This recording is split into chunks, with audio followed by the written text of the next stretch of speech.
If you're listening to this podcast, it's probably because a child you love and care for is differently wired. Are they also struggling in their current educational setting, seen only for what they're doing wrong while longing for positive relationships with peers and others? Envision a world where your child's unique abilities are not just recognized, but celebrated. A world where they can connect with others and their true potential is seen and appreciated. The Strength-Based Assessment Lab's mission is to build a world for your child just like that. Through its innovative approach, it aims to empower students, families, educators, and professionals to create positive, effective, and collaborative learning experiences. Be a part of shaping a brighter future for your child. Visit www.bgs.edu to learn more about what a strength-based assessment could mean for your family. That's bgs.edu. You have to start with something that's not overwhelming. It has to feel emotionally safe, and it has to feel doable to them. Okay? You have to find that threshold, and you're going to have to scale way, way back. And again, there can be a cascading effect. So once you get them started a little bit more, and a little bit more, then you can open the door way more eventually. So it's very hard, I think, because parents are like, this needs to happen now. And you're right, it does, but it's not. So you need to back up and really feed the bite size so tiny for whatever issue you're working on. Welcome to Tilt Parenting, a podcast featuring interviews and conversations aimed at inspiring, informing, and supporting parents raising differently wired kids. I'm your host, Debbie Reber, and this week is a continuation of last week's episode with executive functioning coach Seth Perler, which is so packed full of information and also so long that I had to break it up into two separate episodes, which I'm now referring to as a Masterclass in executive function. In last week's episode, Seth shared his protocol for setting up a child for success in their developing executive function skills. In today's episode, Seth is going to get into the nitty-gritty about specific strategies he uses to address different executive functioning challenges that show up in kids in school and in life. As he said during our conversation, taking all of this in is kind of like drinking from a fire hose. There's a lot of useful content and it's a lot to absorb. So I suggest you listen to this more than once if you need to, take notes, and definitely head over to Seth's website at sethperler.com and check out all of his fantastic videos and articles and other resources he has available. Helping kids with executive functioning challenges is Seth's passion, and he is really good at what he does. I'm so grateful to be able to share his wisdom with our community. So now, without further ado, here is part 2 of the Executive Functioning Masterclass with Seth, and just a heads up, we are going to be jumping in right where we left off last week. Okay, that brings us to number 17, which is Frankenstudy, which, according to the last podcast we did, I mentioned at the end that this was the most important key concept because this is the concept that has real nuts and bolts strategies that you can use with schoolwork. The reason I came up with the word Frankenstudy was based on a guitar called Frankenstrat, which is a guitar made of all these different parts. But a lot of times we think that there's like one way to do things, how to do school. And Frankenstudy really represents that you have to find personalized strategies for your child. They need to have strategies that work for them, not for everybody else. And these atyps, these neurologically atypical kids, these outside the box kids, these differently wired kids, they need things that are really tailored to their idiosyncrasies. And when you start to do these different strategies that I'm about to talk about, there will be a domino effect. In other words, they will affect other things positively. So really think about where to put your energy with your child on the ones that I'm about to mention, what to focus on first, because there's a lot of different things to do. One of the things is planners. Planners, I know that for some of you listening, your child won't use a planner at all. This is definitely more important in middle school, high school, and college. And it's where you see the resistance a lot, but a lot of them won't use them at all. Some of them have online calendars, some have physical planners, etc. It is so important with executive function that kids learn to plan, learn to talk through their plan, think through their plan. They do not know how to plan, and if they don't figure out how to plan, they will not be able to execute major goals in their life in their future. So these learning planners is key. Unfortunately, a lot of times what we do to teach them planners doesn't work. For example, schools often will hand out planners and require that the kids use the school planner. But these planners, you can't buy a set of 1,000 planners for 1,000 kids and expect that it's a cookie cutter thing that's going to work for everybody, especially if you have an asynchronous learner. They might need a different type of planner. Now, these school planners often have visual clutter, meaning they have cutesy colors and drawings and famous quotes and things like that, which are nice if you're a linear thinker and you aren't distracted by that. But if you're easily distracted, to me, you don't want that stuff. You don't want the periodic table and commonly misspelled words in the back of your planner. You don't want the school handbook in the front of the planner. I want my kids, when I'm teaching them to plan, to have a planner, just a basic planner. I don't want distractions. I want to teach them to plan. So I usually ditch the school planners and I usually get a monthly planner for the students I work with. Not a weekly, not a daily. Those are good for very detailed people, but not for people who struggle with executive function. In my opinion, 90% of the kids that I work with benefit from a monthly planner. I rip out every single page that is not a planner and I leave them with 11 or 12 pages for the school year, because the school year is only 10 months long. And I usually get the planners with lines in them because a lot of my kids have big handwriting or messy handwriting. So I want those lines in those little boxes.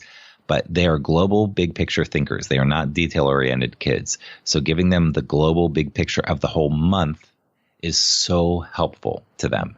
And then teaching them how to write shorthand. A lot of times parents will say, well, what about all the things they need to write? Well, I teach them to write it with shorthand so that they can actually use the planner effectively. I have a lot of this on my website where I talk a lot about planners in depth, but it's very important, again, to Frankenstudy your planner. Frankenstudy also includes doing a daily plan, which I talk about on my website. Kids need to plan when they get home what they're going to do that night. A lot of times they just get home, and linear kids, they know in the back of their head, oh, I got to do this, this, and this. They pull out their planner, look at it, make a plan, do their homework. But for kids who struggle with executive function, they need to consciously make a daily plan. I have those on my website too that you can print for free the way that I do it. I've been doing this for many years, so I just want to recommend that you use this because I make it easy. But one thing that's key on this, if you do nothing else in the daily plan, the number one key I would recommend is that you ask your child, what is the MIT or NOP for tonight? What is your most important thing or your number one priority? The MIT or the NOP? What's your most important thing tonight? Or what's your number one priority tonight? And then use wait time and wait till they say their answer. Oh, well, I have a test on Friday. I need to study. Oh, I have to work on my draft. I want them at least to figure out what their most important thing is, because that will help with prioritization, which is another part of executive function that they need to learn to do. It's prioritize. So to ask them that question, what is your most important thing today? And then you can ask other questions like, how long do you need to do that? But I want them really to learn to focus on one thing. Okay, do your most important thing until it's done. Don't start 7 assignments and then not turn any of them in, which so many of our kids do. Let's learn the skill of doing one most important thing at a time. Again, I could go on with that for 20 minutes, but I won't. I'll get onto folders. Keep it simple. KISS, K-I-S-S. Keep it super simple. Folders. We have folders. We have binders. A lot of schools require kids to use 3-ring binders. 3-ring binders are horrible for kids with executive function because they require too much detail time.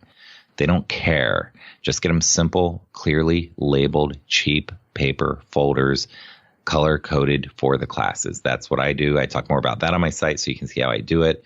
And I've been doing this for years. I get kids set up with simple systems and they will say, oh my gosh, these folders are so much easier than the binders. I can find my stuff. And so there's nuance around that, but check it out on the site if you want. Next, they have to have a sacred study space. The worst place in the world for a kid to study is on their bed.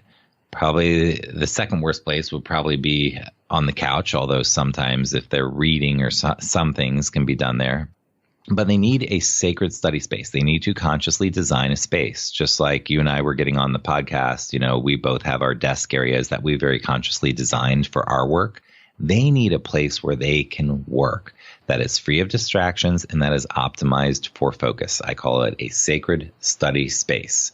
Is it at the kitchen table? Is it in their bedroom? Is it in the living room? I don't know. But you want the best place in the house where they can focus and remove distractions. Next is browser optimization. So you want to consciously set up your browser. Kids, you do a lot of their school online nowadays. So the browser has to be optimized for that.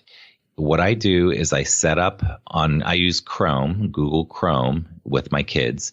I set up what's called the bookmarks bar, which is where you save your key bookmarks. And I set up the most important bookmarks right there in their face. So they do not have to ever look for it because it's right there. And the things that we'll set up on there are things like their teacher web pages, their Schoology or their Infinite Campus or whatever programs their grades are hosted on, where their assignments can be located, the school homepage, Google Drive, Google Calendar, Gmail. So those are probably the most important ones that I set up right in front of their face. And I like to have it so that when they open the browser, it automatically opens tabs.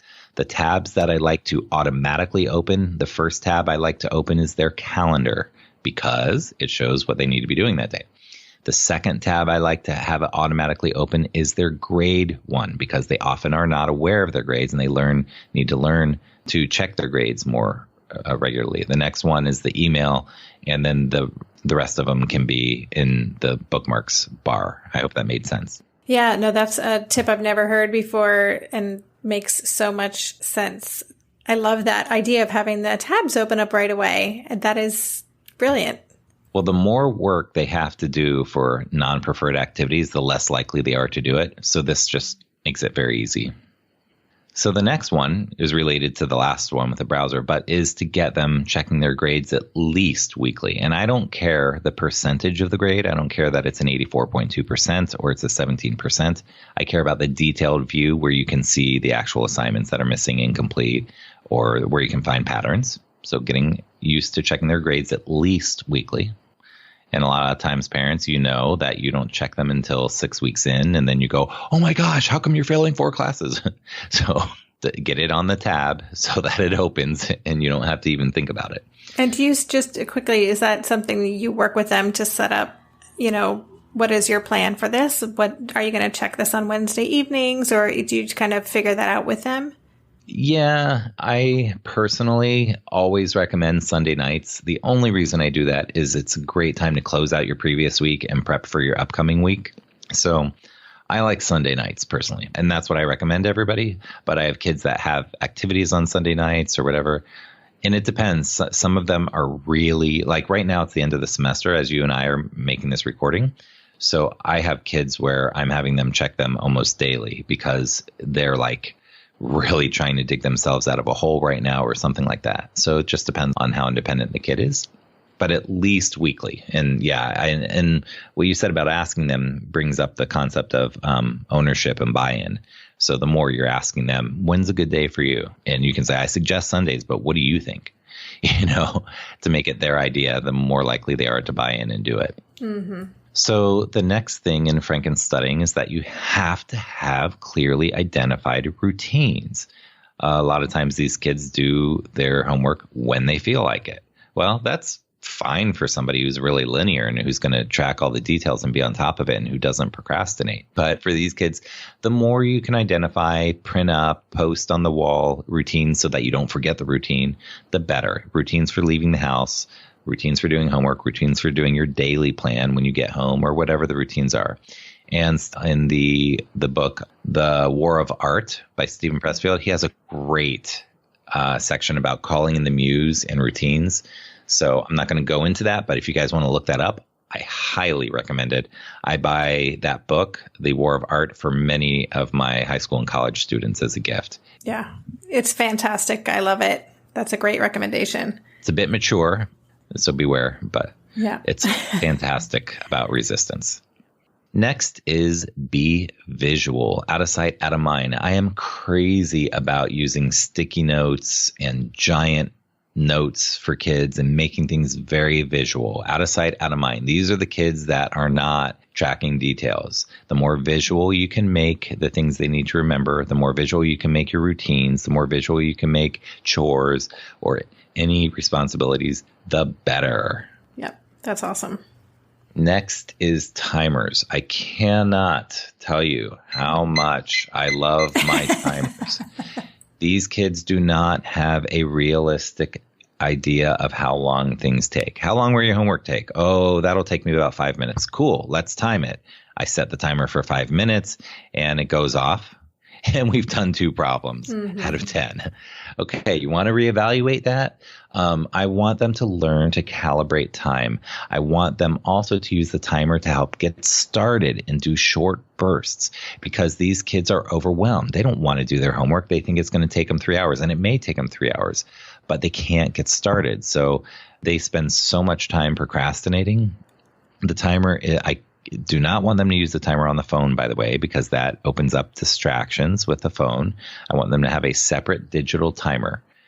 And I want them to make very short bursts. Can you work on your math for 10 minutes? Yeah. Okay, cool. Let's set it for 10. Can you work on it for 5 minutes? No. How about 3? No. How about 1? Okay. Then we'll set it for 1. I don't care, but so much of the game. Okay, listen very carefully, parents and teachers, to this. So much of the game with kids who struggle with executive function has to do with task initiation or self-starting, and they procrastinate. And we like to think that they're not motivated, but it's eating the elephant. They're overwhelmed by what they perceive to be the gravity of what they're expected to do, so they will procrastinate because it's emotionally overwhelming. Timers help make this concrete. They help make it easier. They help get a little bit of a start. And a lot of times you just have to get them to start a little bit. We'll be right back after this quick break. Darren and I are prepping for a big move at the moment, so we are fully leaning into any and everything that simplifies things, and that absolutely includes meal times. At a time when my executive functioning skills are being pushed to the limit, even planning and executing dinner for our family these days can feel like a really big lift. That's why I'm especially grateful for Green Chef, a meal service that offers pre-measured and prepped ingredients to my door.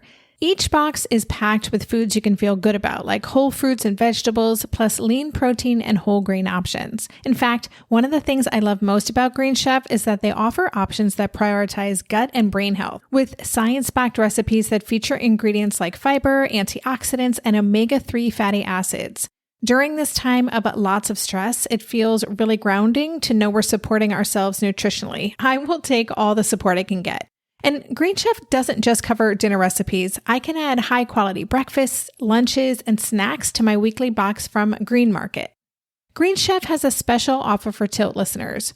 Go to greenchef.com/tilt50 and use code TILT50 to get 50% off plus 20% off your next 2 months. That's 50% off plus 20% off your next 2 months when you use the code TILT50 at greenchef.com/tilt50. Green Chef, the #1 meal kit for eating well. Maybe I've watched too many seasons of The Amazing Race, but every time I have to go somewhere on the subway, I treat it like a competition. It's all about making the right gut decisions about which route will get me there the fastest. Sometimes those decisions get me where I'm going early, and other times my gambles don't really pay off. Probiotics can't help with most gut decisions, but if your gut needs a little support, Ritual has your back. Their Synbiotic Plus, a 3-in-1 supplement, has clinically studied prebiotics, probiotics, and a postbiotic to support a balanced gut microbiome. I've been using Synbiotic Plus for about 6 months now, and it's become a core part of my morning routine. I take the mini capsule every morning while making my way through my inbox, whether I'm at home or I'm on the road, because it doesn't need to be refrigerated. And the capsule itself is delayed released, which helps it survive the harsh conditions of the upper GI tract for delivery to the colon, and that's exactly where we want it to go. Ritual invested in a study modeling the human colon, which showed that Synbiotic Plus significantly increased microbial diversity and the growth of beneficial bacteria. There's no more shame in your gut game. Synbiotic Plus and Ritual are here to celebrate, not hide your insides. Get 25% off your first month for limited time at ritual.com/tilt. Start Ritual or add Synbiotic Plus to your subscription today. That's ritual.com/tilt for 25% off. Yeah. We've used timers for years, some of it effectively, including doing the burst, but I really love the suggestion of saying, try this for 2 minutes. What do you think? 3 minutes? I could see that making a huge difference already. Yeah, they're so helpful. I know a lot of people are just going to say, oh, I don't want to spend $12. It is a ridiculous price for a 25-cent electronic device, but go buy a few $50 worth of stupid timers and use them. Yep.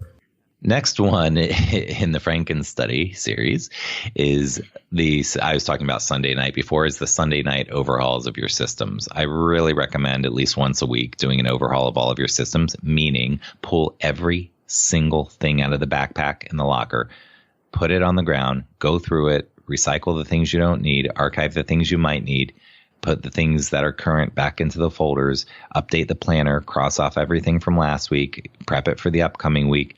Check your online grades, check your teacher websites, check your syllabi, overhaul all the systems for anywhere from 20 minutes to an hour every single week. It will save you tons of time and frustration. That is a good tip. It's something just personally I do for myself, and I never hold Asher to it. And I bet a lot of parents are in the same place that we're doing it for our kids.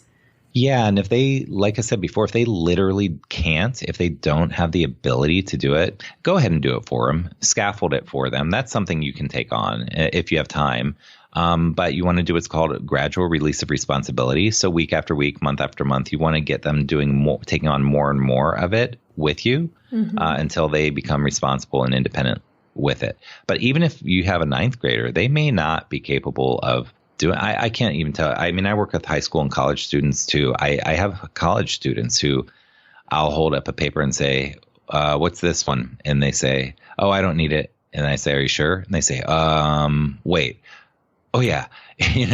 So these are not detail oriented kids. So, you want to walk them through what they can do, and they need to have a life. So if it takes them an hour to do this and it would take you 5 minutes and you really want them to go out and play and you can take that on, go ahead and do it and make them do something, just build on a little bit and let it be that for now. Okay, great. Next, wait time when you're questioning your child. So you want to wait. I think I mentioned that already though, right? Yeah. So I'm not going to go into that again, but that relates to the next one, which is abstract versus concrete. Their stress and their overwhelm, their resistance comes from things that feel abstract. The more you can help them make things feel concrete, the more likely they are to do it. So like timers are very concrete. They're auditory because you hear them. They're visual because you see them, and they're kinesthetic because you touch them. So timers are great. They're very concrete. It really helps them, for example, start. Your daily plan is very concrete, whereas they might think, oh, I have homework. Once they make a daily plan, they say, these are the specific concrete things I have to do for homework. Teacher expectations oftentimes feel very abstract. So if you don't know what they are, you need to get concrete. Ask the teacher what the expectation is. And the more concrete you feel about that, the more you can help your kids. So anyhow, the concept of abstract versus concrete was the next one. And the last one on this little Frankenstudy section is you have to understand that when your child is studying or doing their homework, they have to get into study mode. And this is similar to like emotional regulation. They have to regulate their emotions. They have to be in a regulated place to get into study mode. They can't be anxious and stressed out. They have to get into the mode. Ideally, when you and I started today, I know I spent time prepping for today. I'm sure you spent time prepping for today. We got in the mode to do this podcast. And as adults, we have that skill. But for kids, they don't often think that, and they think they're just going to dive in. No, you want to get into the mode. You want to get into the study mindset. How do you do that? 3 ways. 1, you organize your area. So I want them to organize their sacred study space, get everything ready, get their folders out that they're going to need and stuff like that. 2, you're going to plan. They're going to make their little daily plan for the night and list out the things that they need to do very simply. 3, they're going to execute. They're going to start and start again. They're going to use that timer in their plan to start and know that they're going to get distracted. Expect it. Don't shame themselves for it. And when they get off track, get back on track. Start and start again. Again, you got to organize your area. You got to plan your study session, and then you start and start again. So you got to get in the mode of studying. You got to get regulated. And that's the last one in the Frankenstudy. And then I have going back to our original big list, number 18, the bonus. Your kid has to be a kid, whether they're in college, high school, middle school, elementary school, it doesn't matter what age.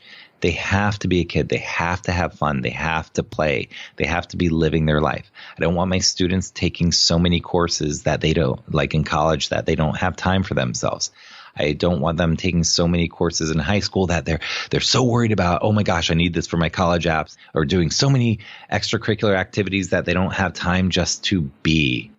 They have to have fun. They have to play. They have to be a kid. This is very similar to the thing that I said was the most important thing with your relationships. You have to have great relationships with your kids, and your kid has to have a life. Don't ever forget that. Yeah, and that ties back to that taking a big step back too and looking at the big picture. So I love that you wrapped up with that. That's great. Wow, Seth. So that's it, folks. Yeah, that was 18 strategies, and one of them, the Frankenstudy, had like several details. So I'm really sorry, guys, that took so long. But that, to me, if you guys attack this stuff, you will do what I'm doing. I'm in the business of helping families change their experience. I want their lives to change. I'm not in the business of just trying a bunch of stuff and seeing what works. I want to do things that work. If you guys adapt a good handful of this stuff, you will see changes. Look for the small micro successes and build upon them so that your kid can execute and build the future that they want. And that's it. So inspirational. It really is. I mean, I think, again, we do tend to get so mired down in the nitty gritty, and it feels overwhelming to us sometimes, all these different things. But it's so good to hear that if we work on these things and are consistent, that we'll be making progress, that we just need to, I mean, I think a lot of it is relaxing about the timeline and realizing that these kids are on a different timeline and that's okay, you know? Very well put. Yeah.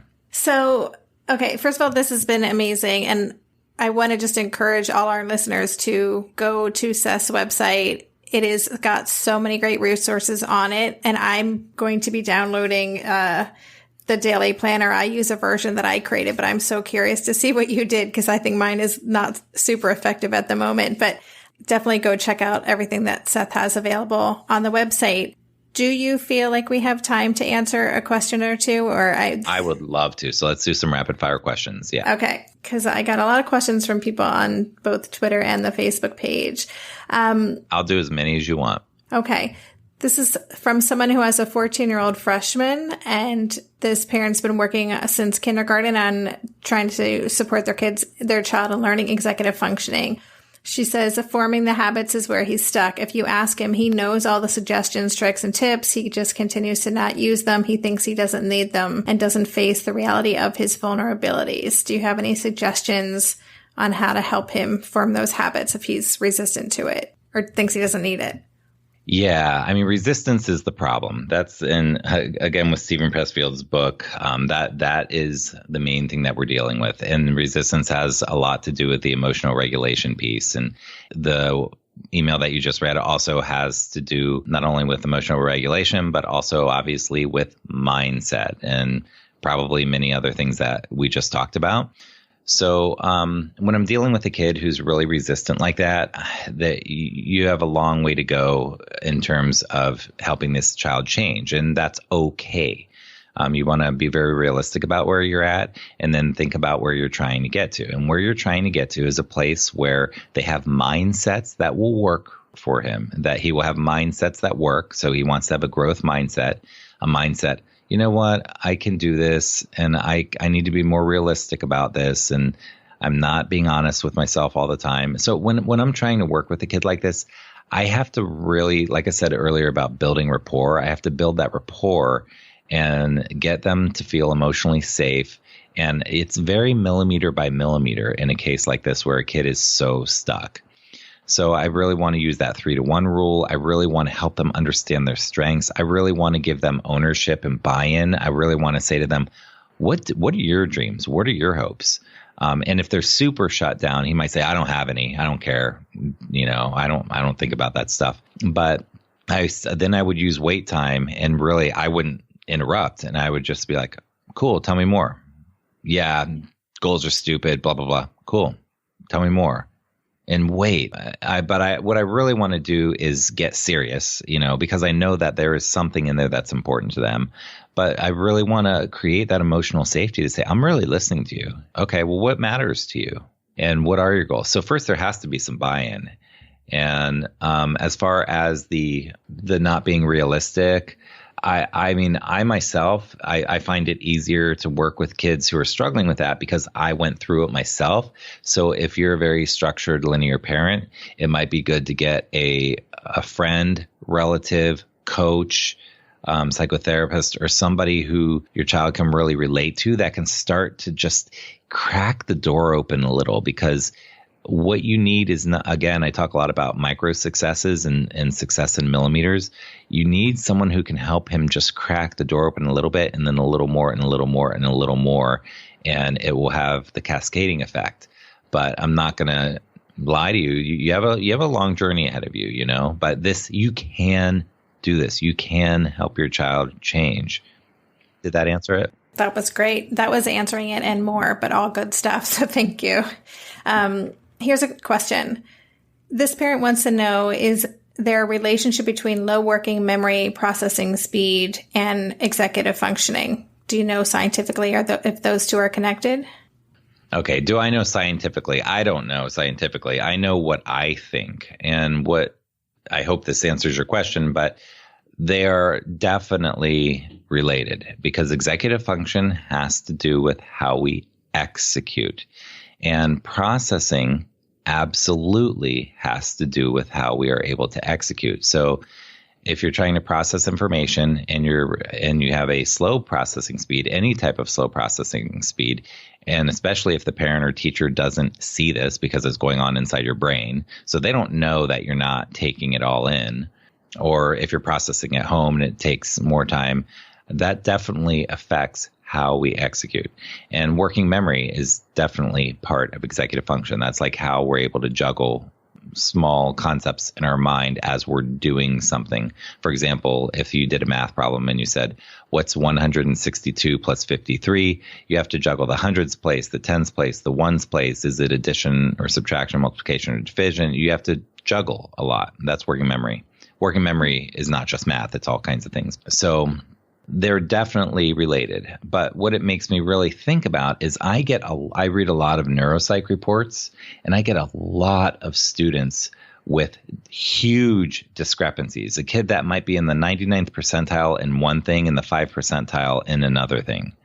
I see this a lot. That is your classic asynchrony, but that's what we talked about before with super asynchrony. If you have a kid who has a few things in the high 90s and a few things in the single digits, those are giant discrepancies. And here's the problem I see with giant discrepancies. Giant discrepancies often cause teachers and parents to think, well, I know he can do it. I can tell. I know you're smart, so why aren't you doing it? And then that tends to cause a very unrealistic expectation between the can't and won't, where they literally can't. They are brilliant in certain ways, and so they're perceived as being someone who won't. Or the opposite also happens, where the disabilities can outshine the strengths. So you can see a neuropsych report, but the things that are easy to tangibly see as strengths, for example, verbal ability, they might not have. So if they're not very verbal, but they might be gifted in other ways, they might not even see the gifts, and they might not be building those strengths. We'll be right back after this quick break. Hey there, it's Debbie. I love making this show and sharing conversations about how to support our awesome neurodivergent kids. I've seen how even one little insight from an interview can spark a big shift in daily life.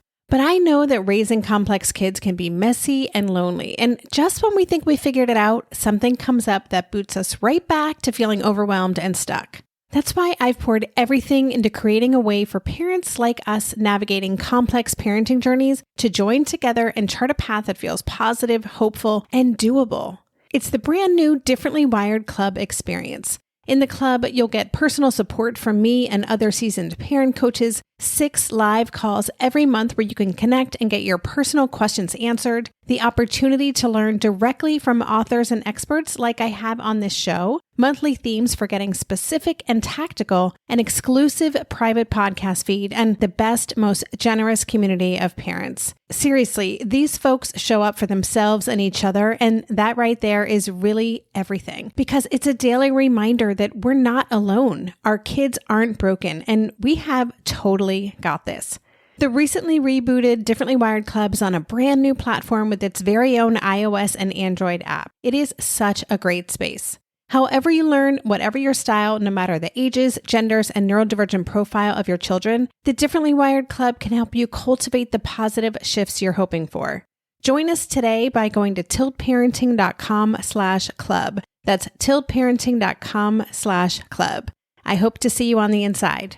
Lynn, this time of year, parenting can be such a flusterclux. You've come to the right place. I'm Lynn Lyons, and I've been treating anxious families for over 30 years. I'm Lynn's sister-in-law and co-host Robin Hudson. Join us for Flusterclux, a podcast for parents who worry. Wait, that's everybody. Yeah, these last few years have felt like one long anxiety attack for so many. Why do you think parents are always surprised that a podcast about anxiety relates to them, even if no one in their house has an anxiety disorder? Well, worry is human. Everyone does it, and anxiety shows up when we face uncertainty. All the parenting tips you've taught me have been essential. I love to break it down into skills we need to manage worry in our families. We've covered so many topics: depression, burnout, meltdowns, perfectionism. Don't forget scary mothers-in-law. Right, but of course that's not my mother-in-law. Because that's my mother. And a listener. As a psychotherapist, I like to teach parents and kids how to respond to everyday moments in healthy ways. Managing anxiety really can be taught. It really can. And I'll even tell you what to say. We talk about serious stuff, but without being too serious. Anxiety wants everything serious. Anxiety doesn't stand a chance when we're laughing, even about the tough stuff. Awesome. Thank you. Someone wants to know if you have any book recommendations or resources for parents who are trying to make a difference at home. A lot of parents gravitate towards Smart But Scattered, which can be an overwhelming book for some people because it's so jam-packed. Do you have any other favorite resources? Or maybe the question should be, when are you writing your book? Oh, good question. My blog, I wish I could have it more organized like a book, but there is so much there for free. So when am I writing my book? I would like to commit to within the year. Awesome. How the Gifted Brain Learns, I love. The Autonomous Learner Model, I love, and that's great for homeschoolers just to sort of have a great understanding of how to teach in an unconventional way. The Teenage Brain is fantastic. Drawing on the Right Side of the Brain is fantastic. The War of Art for Mindset.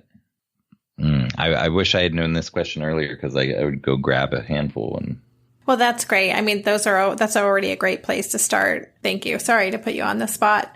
Okay, so one thing that came up a lot with people is intrinsic motivation and self-care things like brushing teeth and personal hygiene things. A lot of parents are feeling frustrated that their child doesn't seem to place any value on that, or they're not motivated to do that. And I think a lot of parents end up, holding screen time or other things over their kids' heads in order to do that. Do you have any thoughts on that? That is a great question. People don't want to do things that they don't want to do. Yeah. Yeah. And I hear this a lot, more than you could imagine. And it might have to do with any type of self-care thing. It might have to do with laundry, food in the bedroom, brushing teeth is very common, bathing, So more than you'd ever imagine, I hear about things like this. And my thing is this. Again, people don't want to do what they don't feel like doing. They don't want to do things that are not high interest, that are not fun, or even if there's sensory issues going on in these cases, like there might be sensory issues that we don't even know are going on, like very, very, very high sensitivity with the toothbrush. Like it may actually be painful, but they're not saying that or don't know how to articulate that. Tags on shirts, things like some people have extremely heightened senses that might be coming into play. But anyhow, the point is that when I'm dealing with someone who's really resistant on something that's really important for them to do, my thing is that I'm not, this is very important, parents and teachers, I am not trying to convince them. They already know it's good for them. They already know it's bad for them if they don't do X, Y, and Z. There's no sense in trying to convince them of that. I would rather strategize by trying to get them to take some ownership in conversation, if I can. Do you think this is important? How is this important to you? Why is this? Oh, okay. Why isn't it important? Go back to the wait time and have dialogue around it, but have them be doing most of the talking. You want to focus on asking the right questions and get to the root of what's really going on. Then, because it's an emotional issue, it's not in some way, shape, or form, I guarantee you, these are all emotional issues. It's not about what we think is the surface issue. It's not about rationally explaining to them what they need to do and being logical. Okay. So having said that, how do I get kids to start to do these things that they need to be doing? Well, what I do is I scaffold, and it has to, remember I said concrete versus abstract. It has to be concrete, and eating an elephant, it has to be bite size. And when I say bite size, I mean tiny, tiny, tiny, tiny bite size. So I use an example where I say, all right, can you write a page? And the student says, no. Okay, can you do a paragraph? No. Can you do a sentence? No. Can you do a word? No. Can you do a letter? No. Can you do a dot? Okay. Like you have to back up to where they can start. So let's say that it's a toothbrushing thing. You know, I might start with, okay, can you at least brush your teeth for 2 seconds without even having any toothpaste on it? And that may sound ridiculous to some people listening, but you have to start with something that's not overwhelming. It has to feel emotionally safe, and it has to feel doable to them. Okay. You have to find that threshold, and you're going to have to scale way, way back. And again, there can be a cascading effect. So once you get them started a little bit more, and a little bit more, then you can open the door way more eventually. So it's very hard, I think, because parents are like, this needs to happen now. And you're right, it does, but it's not. So you need to back up and really feed the bite size so tiny for whatever issue you're working on. That was a great answer. Thank you. That answer alone is going to change people's experience and their kids' experience. So thank you. So Seth, I'm going to wrap this baby up. It's this has been just an incredible episode. It's the longest episode we've done, and I have a feeling it's going to be one of the most listened to episodes we've done. But before we go, I know that parents are going to want to get in touch with you, and you've mentioned your blog and the resources. How can people find you, and where can they find you? Okay, so go to SethPerler.com, SethPerler.com, and on the homepage or any number of the pages, you can subscribe. So put your name and email in there, and I will send a toolkit where I send out 5 or 6 extensive videos that are fun. I made them for kids, except for the first one, which is for parents. But I'm actually speaking to your child, and kids like these in middle school, high school, and college kids like these videos. And subscribe to my YouTube channel, Seth Perler. And every time I post, if you click the bell, it'll alert you whenever I put up a new video. And please, if you like what I'm doing, share it with your friends, share it on your Facebook group. I would really appreciate if you share my work with people who it might help. Perfect. Well, thank you. Yeah. And again, listeners, I'll leave links to everything, all the books that Seth recommended, all the resources. and then all the different ways to connect with Seth. And I'm on his newsletter list, and the toolkit is fantastic. So I definitely recommend you do that. And Seth, thank you so much. My head is swimming a little bit, but I'm excited. I feel very motivated and inspired. So thank you so much for today. Thank you, Debbie. This was a blast. You've been listening to the Tilt Parenting Podcast. For the show notes for this episode, including links to Seth's website and all the resources we discussed, visit tiltparenting.com/session97. If you like what you heard on today's episode, I would be grateful if you could take a minute and head over to Apple Podcasts or wherever you listen to podcasts and leave a rating or a review. Thank you so much. That really helps us stay visible so people who would benefit from this show can easily find it. Lastly, if you aren't already part of the online community at Tilt, please join us. Every Thursday, I send out a short email with a quick note from me, a link to that week's podcast episode, and links to 5 stories from the news that week that are relevant to parents like us. You can sign up for that and learn about Tilt at tiltparenting.com. Thanks so much, and I will see you next week.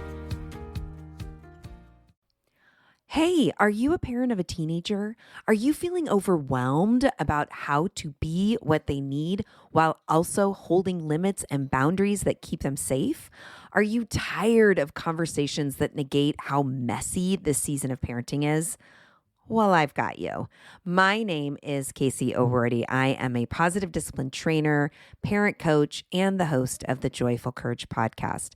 Every week, I come to you with an interview digging into tough topics with experts I trust and solo shows that go deep into the personal growth and mindset needed to raise teens in a way that grows them into confident, capable young people. I am not afraid of getting real about the intersection of conscious parenting and the teen years, while also bringing in vulnerability, humor, and lightness. I'm walking the path with you and honored to serve.